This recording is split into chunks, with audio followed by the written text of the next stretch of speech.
Nós então estamos numa série de Natal, não é? E essa série chama-se Jornada de Fé. Na semana passada, o seminarista Diego tratou um pouquinho sobre que a jornada de fé é uma jornada de sacrifício. E hoje o tema é que a jornada de fé é uma jornada que nos constrange. Mas parece que não combina, né? Natal com constrangimento.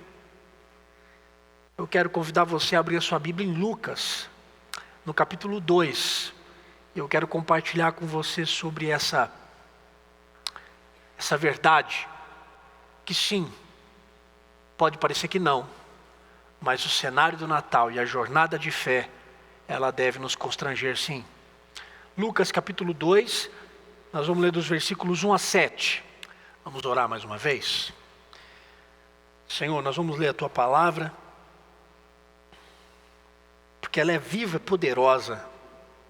Ela revela o Senhor. Ela revela quem nós somos.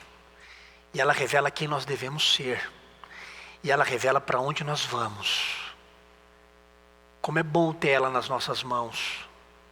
Como é bom poder ler a Tua palavra, meditar nela, estudar nela.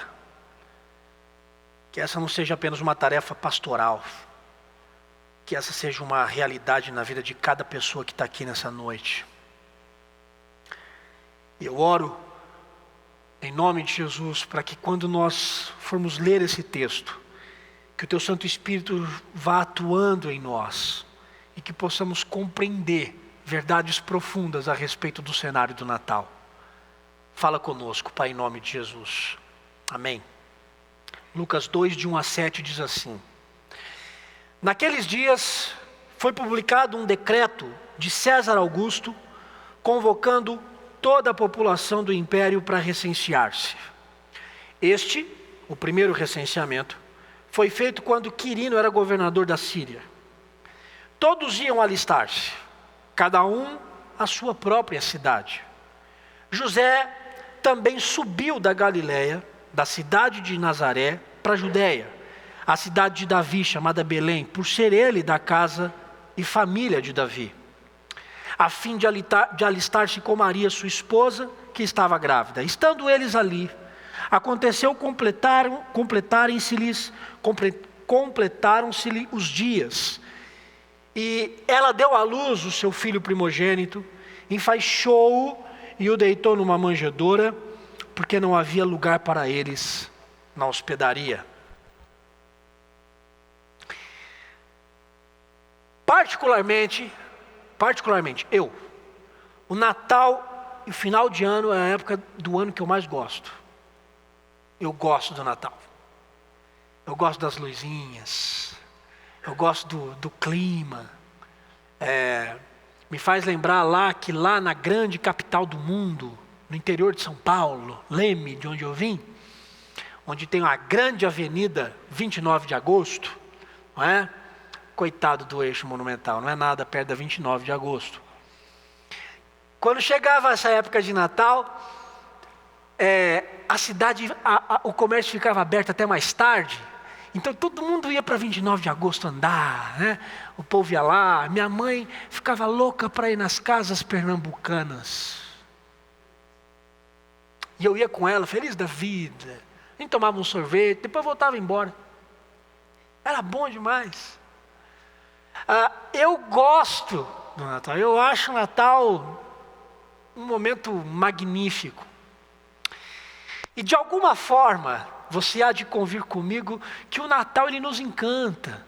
Ainda mais quando a gente vê uma árvore de Natal assim, parece que os nossos olhos ficam voltados assim, a gente parece aqueles bichinhos que vão olhando para a luz e vai batendo na luz, os nossos olhos ficam fitos na árvore de Natal. Que coisa bonita, né? O Natal de alguma forma nos encanta. As luzes coloridas, a chegada de familiares, por que não também os presentes, né? O que é que eu vou ganhar de Natal esse ano? Os cristãos mais sinceros nessa época eles acabam também se voltando um pouco mais para dentro e pensando na realidade, na importância da encarnação de Cristo e as implicações da encarnação para a nossa vida. A bem verdade é que tem muita coisa que pode chamar a nossa atenção nessa época. E nós nos acostumamos tanto com o Natal, que se eu perguntar para você nessa noite, qual é o propósito do Natal? É bem possível que você talvez não saiba ou não consiga responder essa pergunta. Talvez você pense no significado do Natal. Mas no propósito do Natal, qual é o propósito do Natal? Eu quero convidar você a seguirmos juntos nessa jornada de fé e de alguma forma eu e você nessa noite descobrirmos um dos propósitos do Natal. E a minha tese principal é que um dos propósitos do Natal é constranger o nosso coração.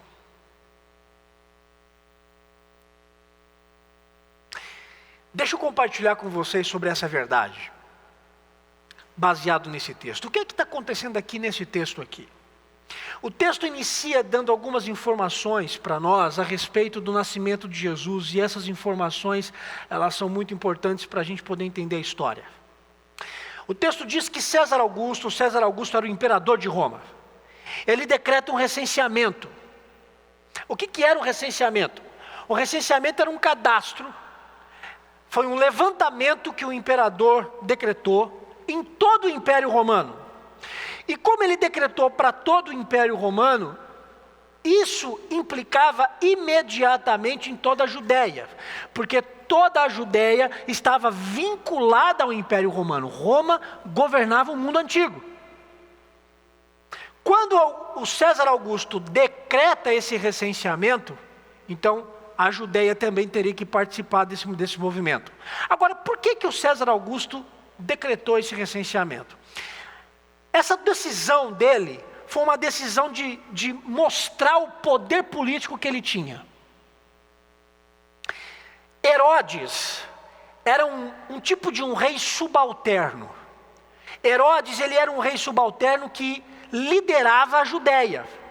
Só que como um rei subalterno, ele servia ao Império Romano. E se ele servia ao Império Romano, ele servia a quem? A César Augusto.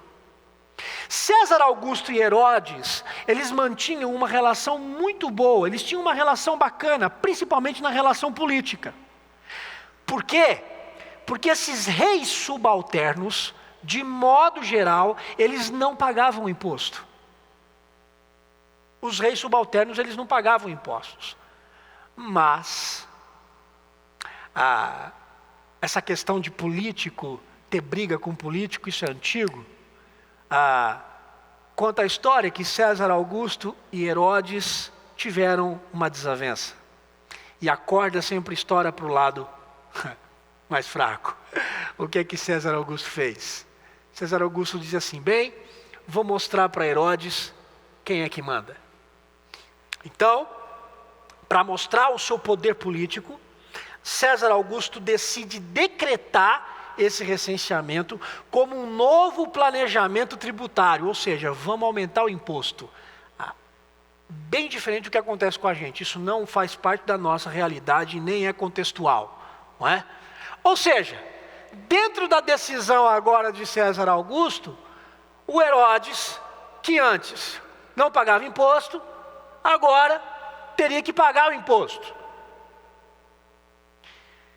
Por conta dessa briga política, por conta dessa demonstração de quem é que mandava, todas as pessoas do Império Romano deveriam voltar para suas casas para se alistarem, para poder fazer o cadastro e aumentar a taxa tributária. Só que voltar para casa não é simplesmente, eu moro aqui na Judéia, então eu vou ficar na Judéia. Não, voltar para casa significa voltar para a terra da genealogia dos pais, melhor dizendo, do pai. Então, toda a família deveria voltar para a terra do pai. Porque esse não era um recenseamento individual, era um recenseamento familiar. Então, se você tinha a sua linhagem na tribo de Davi, você teria que saber qual era a sua tribo e voltar para a terra de origem lá no Antigo Testamento, descobrir qual era a terra e voltar para lá. Pense a loucura. Isso aconteceu exatamente nesse texto. Com essa obrigação política, José, que era da linhagem de Davi, José pega Maria, eles estão na Galileia, eles saem da Galileia e vão para a Judéia. Na região da Judéia eles vão para a cidade de Davi, e precisamente eles vão para Belém, que é o que diz o versículo 4. Então veja o que acontece. José sai da Galileia, vai para a Judéia, que é a cidade de Davi, e dentro da região da Judéia, ele tem a sua linhagem, dentro da sua linhagem da família, está em Belém, então ele vai para a cidade de Belém. A jornada de José é uma jornada de fé pura. Se tem alguém que foi um homem de fé no Novo Testamento, foi José. Eu chamo a jornada de José da Galileia para a Judéia como uma jornada de fé, porque primeiro, José recebeu a sua noiva grávida.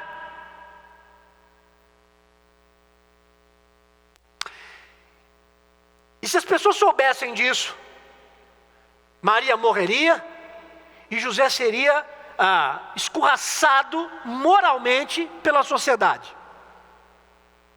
Então José recebe Maria, porque Deus fala com ele através de um anjo. Então pela fé José recebe Maria, e ela grávida. Então ele parte da Galileia para a Judéia, e essa viagem é uma viagem longa, essa viagem é uma viagem difícil, porque a mulher está grávida, e está no fim dos seus dias.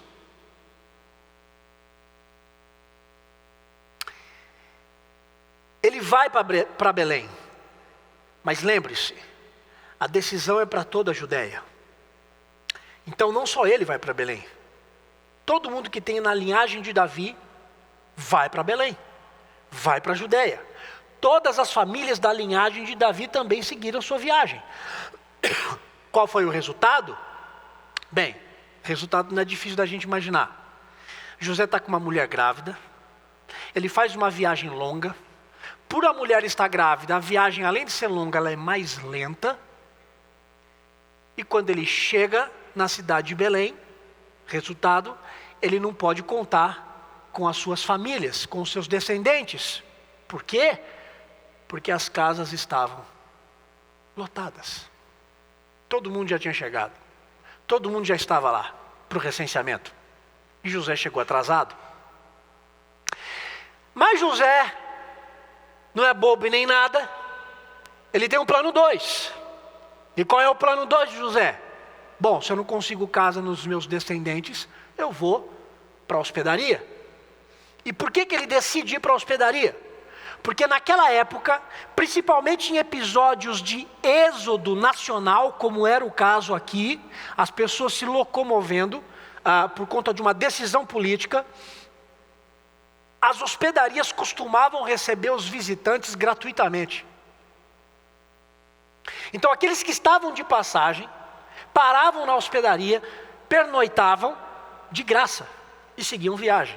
Então José falou, bom, ok, não tenho casa aqui, os meus descendentes estão todo mundo já muito bem alojados, então eu vou para a hospedaria. Então ele segue o plano 2. Só que o problema é que as hospedarias todas também estavam lotadas. Numa dessas hospedarias, que ele está angustiado, imagine você, a sua esposa está grávida, você não tem carro, a viagem é de jumentinho, saculejando, é para o menino nascer mais rápido, não é? Numa dessas hospedarias, o homem diz assim para José, olha, eu não tenho vaga, a única coisa que eu posso fazer para você é oferecer para você o estábulo. O que é o estábulo? O estábulo aqui era o lugar onde os animais dos viajantes ficavam. E não apenas os animais dos viajantes, mas também os animais do dono da hospedaria. José tem que tomar uma decisão rápida. Ele precisa decidir rápido. Então José assina o contrato e diz onde é que é o estábulo, porque eu vou ficar lá. Ele aceita a proposta. Quando ele chega no estábulo, a gente está acostumado com esses presepinhos bonitinhos, né? Que a gente costuma ver no shopping, né? Nas casas, muito bem arrumadinho. Mas o estábulo não era um lugar adequado. Está fedido, sujo, inapropriado e cheio de animal. José então entra no estábulo e diz mais ou menos o seguinte para os animais: dê licença, porque agora eu vou dividir o espaço com vocês. E eu fico imaginando aquele homem tentando levantar uma cortininha de pano para poder ficar num lugar mais privado no meio dos animais. Quando eles se alojam no estábulo, a situação piora, porque a Maria começa a sentir contrações.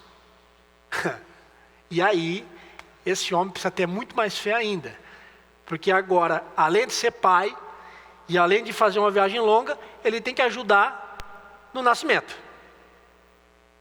Tem que ajudar. Então, de alguma forma, sentindo dores, diz o texto que Maria então começa a sentir as suas contrações e Jesus nasce no estábulo. E quando Jesus nasce, onde é que Jesus é colocado? Diz também o texto que Jesus é colocado numa manjedoura. O que é uma manjedoura? Porque às vezes a gente fala, mas não tem noção do que seja. O que é uma manjedoura? A manjedoura era o lugar onde os donos dos animais colocavam as rações para os animais comerem. Então Jesus nasceu, José pegou o menino e disse assim: onde é que eu vou colocar esse menino? Possivelmente deve ter pego umas palhas, fez um afofado dentro da manjedoura e colocou Jesus ali, onde era o lugar onde os animais comiam suas rações. Tendo agora visualizado o cenário, eu pergunto: o que é que você vê? O que é que você vê nesse cenário? Eu vou tentar descrever. Nós enxergamos juntos um lugar inapropriado, nada higiênico, nada confortável para uma mãe que tinha acabado de parir, para um bebê recém-nascido e para um pai que pela primeira vez na vida ouviu o choro de uma criança. Eu sei o que é isso, porque na minha primeira vez eu ouvi 2 e fiquei louco. Eu fiquei me perguntando, à medida que eu fiquei estudando esse texto nessa semana, por que Jesus nasceu nessa circunstância?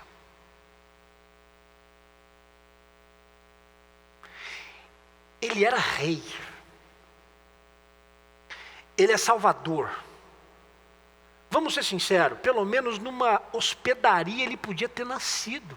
Podia ser a hospedaria mais simples do mundo, mas Deus poderia ter reservado um quartinho, sem banheiro, um quartinho com uma cama e uma pia, para pelo menos a Maria poder ficar ali na cama e Jesus poder nascer dentro do quarto, pelo menos, mas nem um quarto havia. Por que Jesus nasceu num estábulo? Por que ele teve que ser aninhado, onde os animais comiam as suas rações? Esse cenário tem muito a nos ensinar acerca do propósito do Natal e nos constranger. Deixa eu dizer 2 coisas. A primeira: o propósito do Natal ensina sobre a humilhação. O propósito da humilhação. Pode parecer estranho o que eu vou dizer, Mas Jesus nasceu para ser humilhado. Ele nasceu para ser humilhado. E o profeta Isaías diz isso. Isaías capítulo 53, versículo 3 diz o seguinte: era desprezado e o mais rejeitado entre os homens, era desprezado e dele não fizemos caso. Jesus nasceu para ser desprezado. Desprezado no meu e no seu lugar. Já começa aí o constrangimento. Se você pensar no nascimento de Jesus, e você pensar na morte de Jesus, você também vai chegar na rápida conclusão de que o nascimento de Jesus, vou usar a linguagem da matemática ou da aritmética, o nascimento de Jesus é diretamente proporcional à morte de Jesus. Diretamente proporcional à morte de Jesus. Jesus nasceu no estábulo. Jesus morreu nu na cruz do Calvário. Humilhação ao nascer e humilhação ao morrer.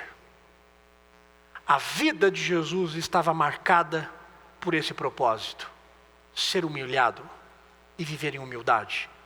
Jesus, ele usaria roupas comuns para atrair a confiança de todas as pessoas da sua época.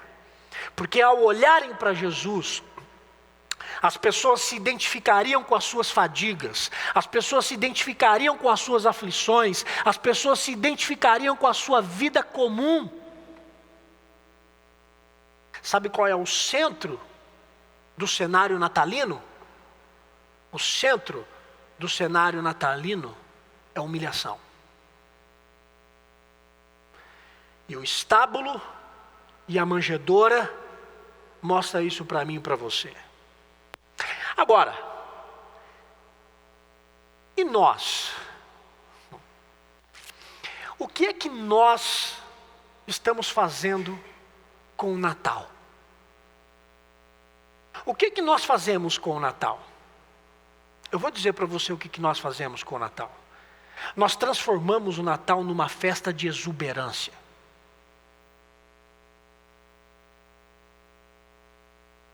É isso que nós estamos fazendo com o Natal. Nós transformamos o Natal numa festa de exuberância. O mistério que acontece no humilde estábulo, o mistério dessa cena, ela deve ser um escândalo para todas aquelas pessoas que querem encontrar um evangelho de prosperidade.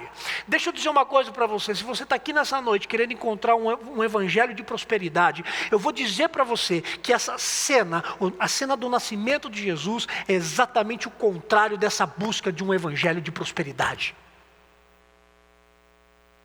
Porque o Rei da Glória nasceu num lugar nada interessante. Não havia uma comissão de recepção com aquelas pessoas da família, com balões de festa, né? Celebrando. Cadê a criança? Vamos tirar uma foto da criança e vamos postar no Facebook. Não tinha ninguém para receber. Não havia luzes brilhando. Não tinha pernil na mesa, porque nem mesa tinha. Na pobreza do estábulo, na pobreza da manjedoura, o Rei dos Reis nos fez ricos pela sua graça.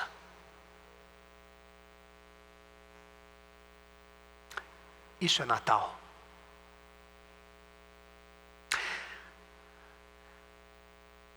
A arte, e quando eu me refiro à arte, eu me refiro tanto à arte, o que as pessoas chamam de arte secular ou arte cristã, e eu não vou fazer essa distinção, porque para mim arte é arte. A arte, ela embelezou o estábulo. A arte embelezou o estábulo com presépios que não assumem a humildade e que ficam querendo maquiar o escândalo do verdadeiro cenário natalino. Enquanto eu e você queremos embelezar o Natal, o cenário do Natal não é nada belo. O cenário do Natal é para nos chocar. O cenário do Natal faz chocar a humanidade com a humildade da cena registrada no nascimento de Jesus. Sabe o que é o Natal? O Natal é um desafio diário. O Natal é um desafio diário na nossa vida, onde eu e você devemos buscar na humildade do Rei a nossa identidade.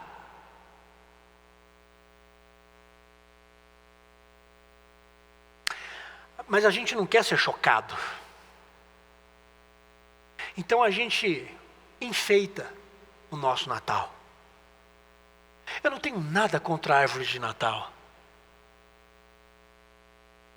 Eu não tenho nada em você querer comprar presente de Natal. Se você quiser comprar um presente de Natal para o pastor, eu vou receber com muita alegria. Eu não tenho nada contra você querer fazer uma ceia de Natal. O problema é que nós usamos desses artifícios para encobrir o verdadeiro cenário. O Natal é para constranger a mim e a você, porque o Rei dos Reis nasceu num estábulo, numa manjedoura, para lhe dar a coroa da vida. Se isso não lhe constranger, eu vou convidar você a pelo menos passar uma noite num estábulo e depois você me fala.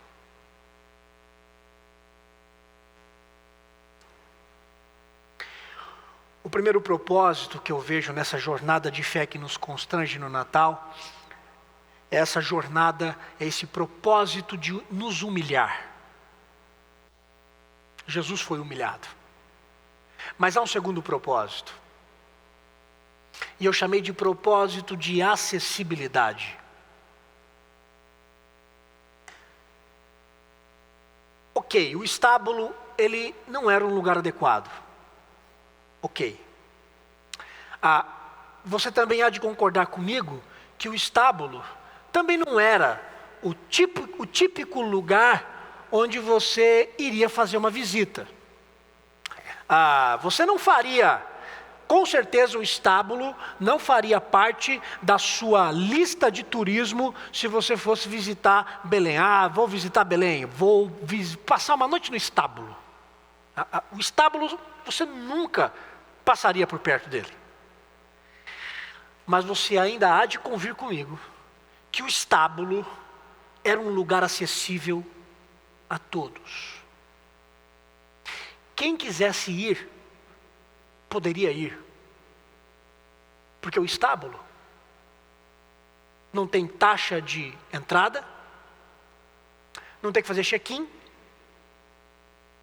ninguém vai conferir absolutamente nada, você pode entrar a hora que você quiser.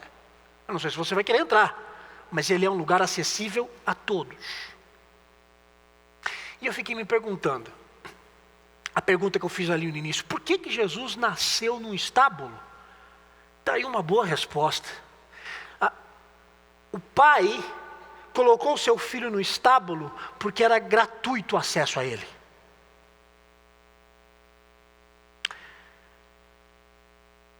Essa acessibilidade permeou toda a vida de Jesus. Veja só, com as suas mãos, Jesus tocou em leprosos, gente que era considerada a escória da sociedade, ele tocou em doentes.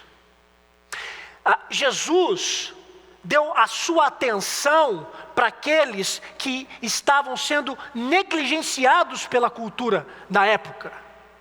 Jesus comia e bebia com gente que eu e você iríamos dizer, eu nunca vou comer com eles. Mas Jesus chegou e disse, eu vou comer com eles, porque eu vim para os doentes. A mensagem que Jesus promovia e pregava era uma mensagem que abrigava os feridos e angustiados da alma. Jesus era acessível. mas eu preciso dizer que ser acessível não resolve o problema.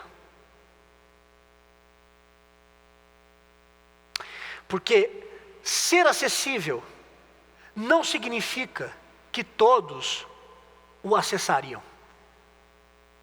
Você pode ser acessível, mas isso não significa que todo mundo vai estar ligado a você, ou que todo mundo vai buscar você. Quando você olha para a cena no estábulo, quem é que você encontra? José, Maria e Jesus. É isso que você encontra. Mais à frente, e aí eu faço agora referência principalmente ao registro lá de Mateus, no Evangelho Sinótico, você vê que além de José, de Maria e do menino Jesus, você encontra a presença dos pastores e magos. E como é que esses pastores e magos chegaram ao estábulo? Por uma estrela. A estrela guiou o caminho. A estrela mostrou o caminho. A estrela é um detalhe no cenário de Natal. E quando a gente fala em detalhe, a gente pode ter duas considerações a respeito do que é detalhe. Primeiro, você pode definir detalhe como algo extremamente insignificante. Ou o detalhe pode ser profundamente poderoso. Por exemplo, pergunte para uma mulher o que ela acha de brinco. Você vai dizer assim, é um detalhe insignificante. Ela vai olhar para você e vai dizer assim, opa, é um detalhe poderoso.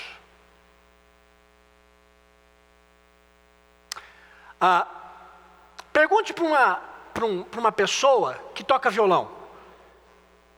Paleta. A mulher vai olhar e vai dizer assim, toque com o dedo, por favor, né? Paleta é algo insignificante. Mas a pessoa que toca violão vai dizer assim, pera lá, a paleta, ela é extremamente poderosa para aquilo que eu faço. Detalhes. Dostoiévski conta algo muito interessante sobre detalhe no seu livro Crime e Castigo.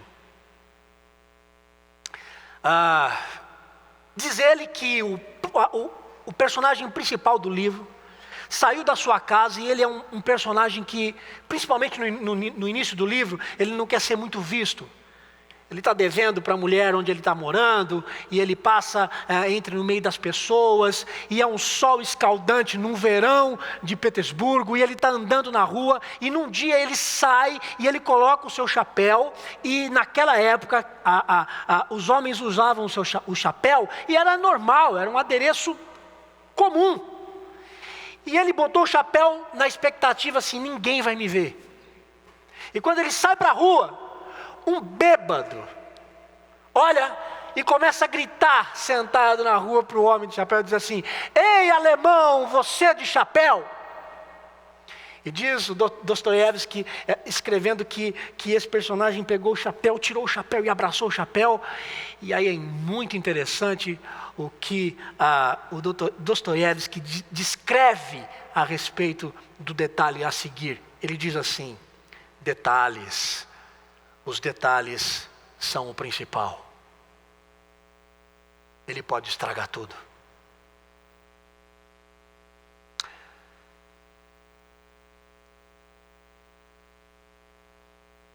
No estábulo, Jesus está acessível a todos. Mas só comparecem no estábulo, só vão até o estábulo quem se atentou para o detalhe da estrela. A estrela conduziu os pastores e magos do Oriente até o verdadeiro Natal, o menino Jesus. Me permita agora dizer para você que no Natal eu e você podemos também ser um detalhe.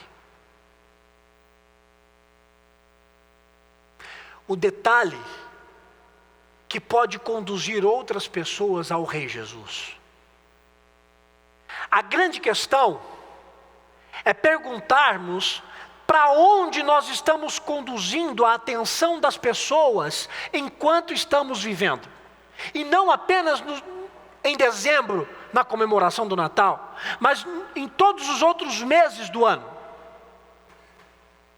Para onde eu e você estamos conduzindo a atenção das pessoas com quem nós nos relacionamos? Nós podemos conduzir as pessoas para elas mesmas, gerando narcisistas em uma sociedade e até mesmo dentro de uma igreja. Pessoas que não conseguem olhar para o outro, mas só conseguem olhar para si mesmos. Sabe por quê? Porque nós só olhamos também para nós mesmos. Ou você pode conduzir pessoas para aquele que olhou para o outro com os olhos de graça e de misericórdia e se doou por amor a elas. Ou eu e você conduzimos pessoas para o estábulo e a seguir para a cruz, ou nós vamos conduzir essas pessoas para lugares tão distantes, tanto do estábulo quanto da cruz. Isso é Natal.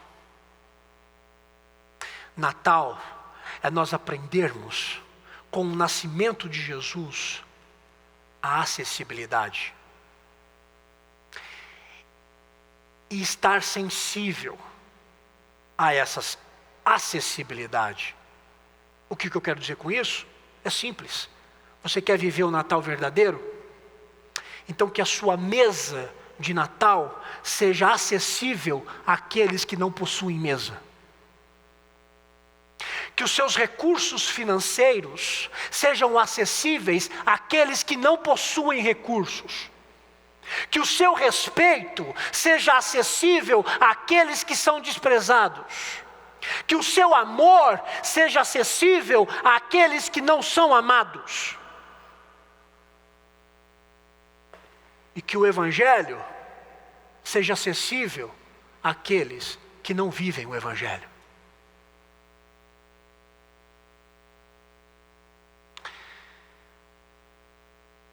Diz o texto, no versículo 7, e ela deu à luz o seu filho primogênito, enfaixou-o, deitou numa manjedoura, porque não havia lugar para eles na hospedaria. Não havia lugar para eles. Veja o pronome. A gente fica às vezes imaginando que não havia lugar para Jesus, né? Não havia lugar para Jesus. Não é isso. Não havia lugar para eles. Não havia lugar para Jesus, não havia lugar para José e não havia lugar para Maria.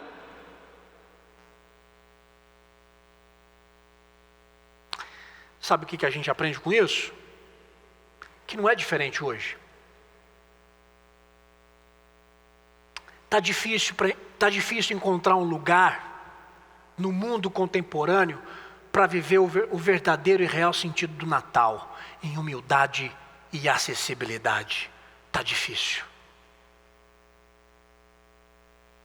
Está difícil de encontrar um lugar para viver de fato a realidade do Natal que nos constrange e que nos ensina a viver em humildade e sermos acessíveis às pessoas.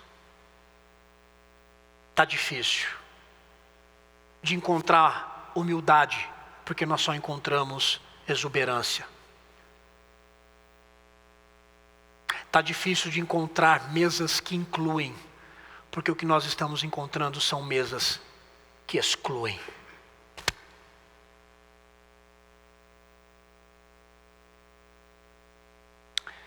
Eu aprendo que não havia lugar apenas para Jesus, mas também não havia lugar para aqueles que seguem a Jesus. Porque o próprio José e a própria Maria estavam dispostos, entregues e submissos ao movimento de Deus com o nascimento de Jesus. Entenda uma coisa. Se você quer viver o verdadeiro Natal, pode ser que você não encontre lugar para viver. Pode ser que você não encontre espaço nesse mundo para viver de fato em humildade e acessibilidade.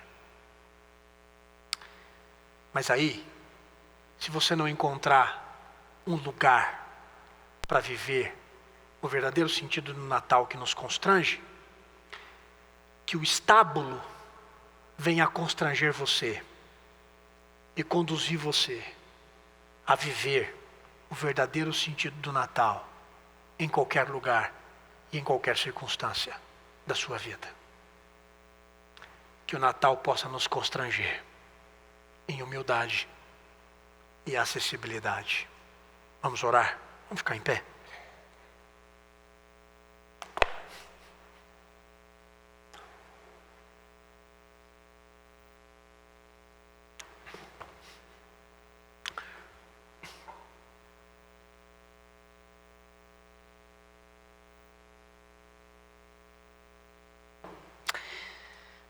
Pai,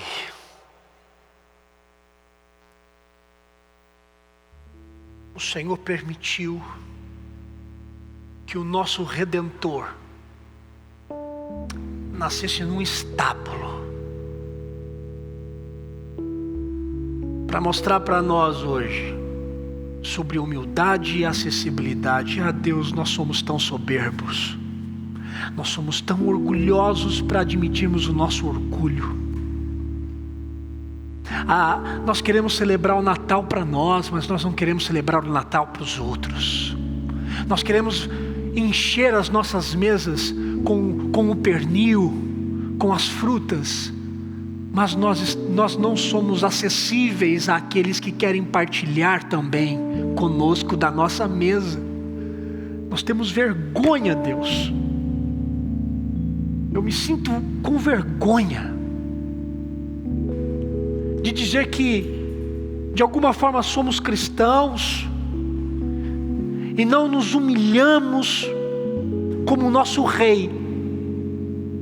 Queremos sempre estar por cima da discussão, queremos ter sempre a última palavra, queremos sempre celebrar o nosso ego, a nossa história. Não queremos o estábulo e nem a manjedoura. E aí também a gente não quer a cruz. Oh Pai, ensina-nos a sermos como Jesus. Que a figura do estábulo e que a figura da manjedoura ensinem para nós a sermos humildes, mas que acima de tudo também nos ensine a sermos acessíveis a todas as pessoas. E que de alguma forma o Senhor possa usar as nossas vidas como um detalhe na história da redenção. Um detalhe. Que como aquela estrela que guiou pastores e magos até o estábulo da humildade, que nós também de alguma forma possamos conduzir outras pessoas também à cruz do Rei. Nós não queremos glória por isso.